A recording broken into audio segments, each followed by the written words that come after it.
Merci beaucoup.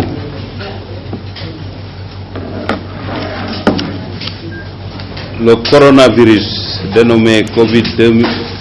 Covid-19 par l'Organisation mondiale de la santé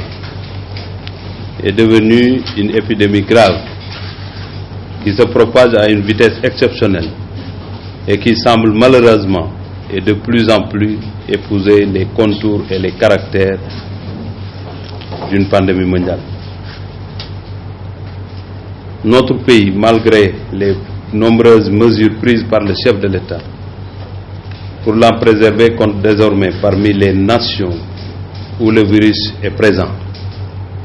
avec la particularité qu'il est arrivé chez nous par le truchement de citoyens étrangers disposant d'amis ou de parents au Sénégal. En de pareilles circonstances, la sagesse et la responsabilité voudraient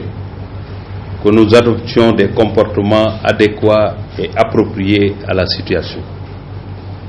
Il s'agit notamment de garder notre calme et notre sérénité, de ne point céder à la peur ni aux rumeurs, de respecter scrupuleusement les règles de prévention et de lutte édictées et indiquées par les services sanitaires, d'agir avec responsabilité en contactant immédiatement les services sanitaires en cas de constatation de symptômes avant-coureurs de la maladie. Le virus se diffuse ou bien se diffusant rapidement dans les lieux de grands rassemblements, là où les foules sont nombreuses. La prise de mesures préventives efficaces interpelle particulièrement le département dont j'ai la charge, le ministère des Sports. C'est pourquoi nous avons pensé à lancer cet appel pour alerter et appeler à plus de sens des responsabilités dans notre secteur. Comme vous le savez, beaucoup de manifestations sportives de dimension mondiale ou continentale à travers le monde ont déjà été annulées, voire reportées à une date ultérieure. Toutefois, au Sénégal, nous n'en sommes pas encore à ce stade, mais nous avons l'obligation de nous inscrire dans les directives que les autorités sanitaires ont données et dans les mêmes directives données par le président Macky Sall au gouvernement du Sénégal, qui sont les premiers remparts dans le cadre de la lutte et de la prévention contre la propagation du coronavirus.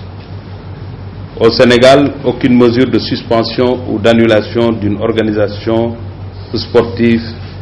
n'est envisagée pour l'heure. Cependant, je demande aux fédérations, aux groupements sportifs, aux clubs, aux associations sportives, d'une manière générale, de rester vigilants et déterminés et de faire, en tout cas faire prendre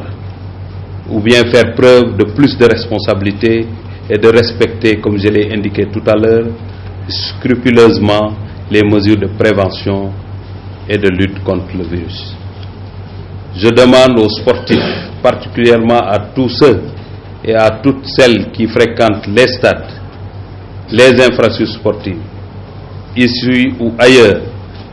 de respecter strictement les mesures prises par les autorités sanitaires à travers le ministère des Sports pour ensemble qu'on puisse combattre ce virus qui est en train de se propager. Je voudrais lancer un appel à l'ensemble de la presse sportive à accompagner les efforts de l'État du Sénégal à travers le ministère des Sports, à travers le ministère de la Santé, pour que toutes les mesures prises soient diffusées, comme on le fait avec nos manifestations sportives, pour que chacun puisse être dans les dispositions de faire de la prévention, mais aussi de faire de la communication. Nous resterons attentifs, en tout cas, aux directives et aux nouvelles instructions données par les autorités sanitaires pour demander au monde sportif de se conformer à ce point. mbokk yi li tax ñu daje fii tey mooy wax ci lii nga xamante ne moo am ci réew mi muy tudd coronavirus wala ñu gën koo xam ci Covid-19 ci organisation mondiale de la santé muy njàqare di jafe-jafe ci conseil des ministres bi passé président Macky Sall am lu bari loo xamante ne ci ay manifestation la woon yuy dajale nit ñu bari mu différé ko loolu day wone ne ñun ñi nga xamante ñu yor tàggat yaram te chaque week-end chaque samedi wala budul samedi ñuy daje te fu ñu daje nit ñi nekk fa dañuy lancer un appel pour que ñëpp ñi nga xamante ne ñoo bokk ci wàllu woowu muy kuy seetaan wala muy kuy pratiquer lépp lu ministère de la santé joxe te autorités sanitaires yi joxe ko ci muy taxawaay ñëpp taxaw ci ba nga xamante ne suñu ndaje dina nekk ndaje njàngale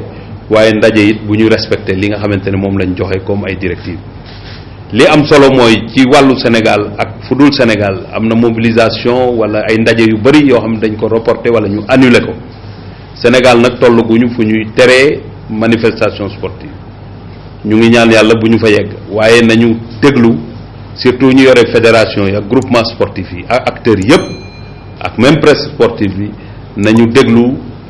digtal yi ak fi nga xamante ne foofu la ñi seen xam-xam màcc ci wàll wi wax ne fa la ñu war a jaar ñu jaar fa ak ñoom pour ànd ak ñoom xeex li nga xamante ne mooy balaa gi di coronavirus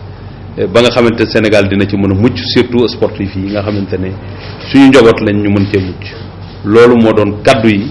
di leen sant di leen gërëm.